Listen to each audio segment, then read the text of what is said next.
కాకినాడ కార్పొరేషన్లోని 1వ డివిజన్లో కాపుల వినాయక గుడి వద్ద శ్రీ హరేంద్ర గణపతి యుక్త వరమహాలక్ష్మి 3వ వార్షికోత్సవ వేడుకలు ఘనంగా జరిగాయి. మాజీ కార్పొరేటర్ పేరాబత్తి లవబాబు ఆధ్వర్యంలో జరిగిన కార్యక్రమంలో ముందుగా స్వామివారికి పంచాభిషేకాలతో పూజ నిర్వహించి అనంతరం లక్ష్మీ గణపతి హోమం, ఆలయ కమిటీ సభ్యులచే ప్రత్యేక పూజా కార్యక్రమం నిర్వహించారు. వచ్చిన భక్తులందరికీ అన్నప్రసాదం కార్యక్రమం నిర్వహించారు.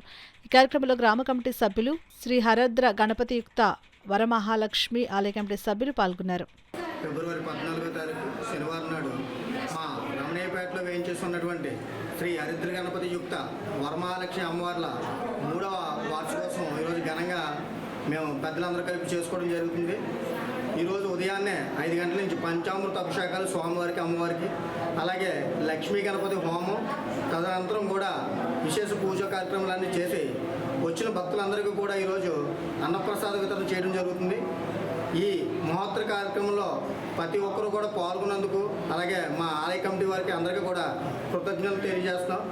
అలాగే ముందు కూడా భక్తిభావంతో మరిన్ని పూజా కార్యక్రమాలు ఈ ఆలయం తరపున భక్తులందరికీ అందించాలని మనస్ఫూర్తిగా కోరుకుంటున్నాం.